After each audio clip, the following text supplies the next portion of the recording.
With these words, I give the floor to Mr. Vuk Jeremić to present his vision statement and add some remarks to that within a time frame of 10 minutes. Please, Mr. Jeremić. Well, thank you, Mr. President, for this opportunity and for your commitment to conduct the process for the selection of the 9th UN Secretary General in accordance with the principles of openness, transparency, and inclusivity. Good morning, everybody, Your Excellencies, ladies and gentlemen, dear friends. It is a distinct privilege to be back. It wasn't that long ago that here in this place we launched the historic negotiations that led to the adoption of the Agenda 2030, adopted the Breakthrough Arms Trade Treaty, and helped raise this chamber's visibility through a series of high-level events during the 67th session of the UN General Assembly. Excellencies, I believe this is a defining time for our generation. For the world is in the midst of a profound transformation, unprecedented in scale, scope, and pace. Whilst it is becoming more multipolar, interdependent, and globalized, it is also burdened by growing geopolitical frictions, accelerated degradation of environment, and an overall erosion in confidence in the international system. Ensuring peace, stability, and continued human progress under such conditions will require new global strategies and solutions, as well as far more intense international cooperation.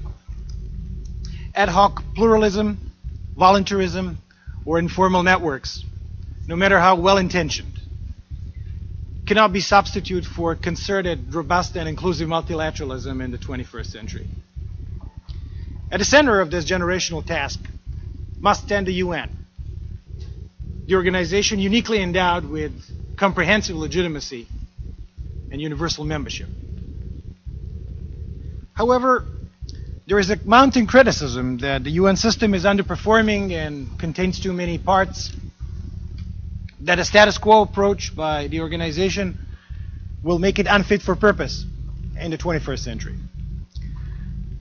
Whilst the UN remains a depository of grand and enduring ideas, and its people include some extraordinary and dedicated individuals from all corners of the globe, the institution's many accomplishments are in danger of being overshadowed by a sense of stagnation, disillusion, and failure. In order to fend it off, we must come together in a bold effort to rejuvenate this organization. I believe that an important task for the next Secretary General is to present a realistic set of measures to this end.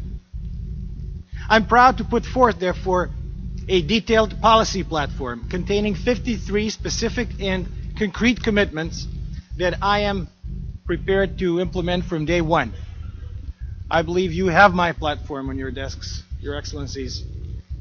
And I'd like to underline that I see it as an input for dialogue. It is by no means conclusive or set in stone. Excellencies, last year, under the auspices of the United Nations, the world leaders resolutely stepped forth to embrace a new form of cooperation on a planetary scale. In New York and Paris, they came together to endorse a bold and universal framework for achieving sustainable development and fighting climate change. But this will not be accomplished by inertia or automation. Such a comprehensive undertaking will necessitate a coordinated and solution-driven global campaign guided by the United Nations. As Secretary General, I would seek to place sustainable development and control of climate change at the center of the organization's endeavors, and intend to direct the entire UN system to prioritize work on this crucial issue.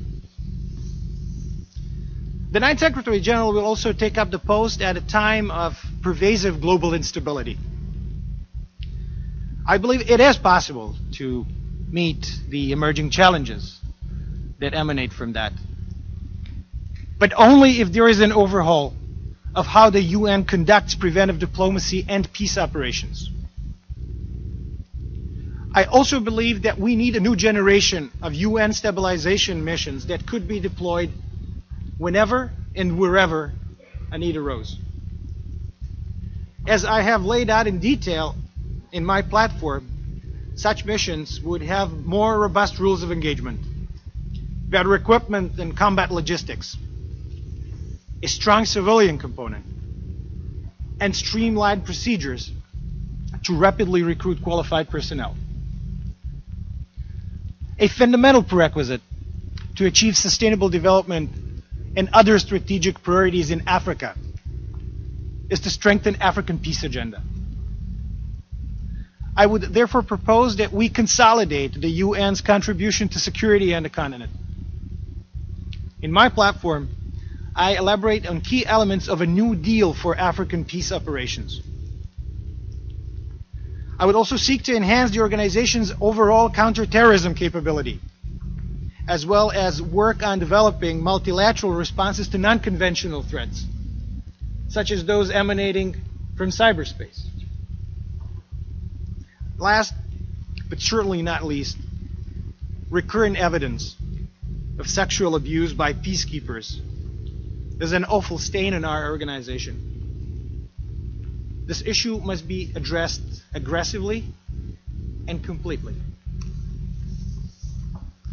Excellencies, the Universal Declaration of Human Rights proclaims a common standard of achievement for all peoples and all nations, making it clear that human rights are inalienable, everywhere and for everyone. However, nearly 70 years after the adoption of that great document by the General Assembly, the UN human rights machinery is chronically under-resourced. As Secretary General, I would fervently champion human rights as a system-wide UN core. An important element in improving human rights up front, in my opinion, is providing more resources to the Office of the UN Commissioner for Human Rights. I believe that we also must increase attention not only to political and civil rights, but social, economic, and cultural ones, education in particular. The imperative of never again has yet to be fully assured in the 21st century.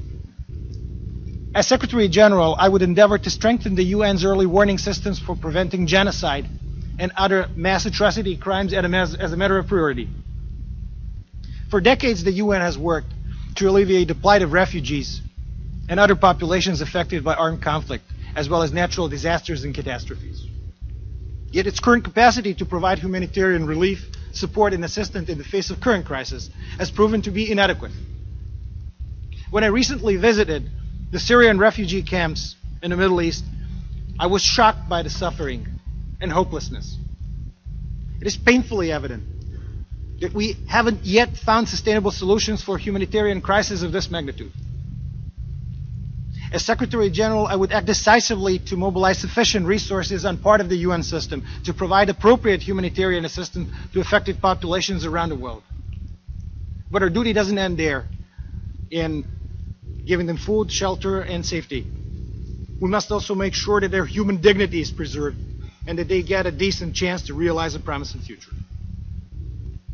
To assure the UN's capacity to deliver global public goods, the Secretariat, the beating heart of the system, must be revitalized. As UN's Chief Administrative Officer, I would dedicate myself to delivering better value for money to the member states, cutting waste, eliminating redundancy, and ensuring greater coherence and quality.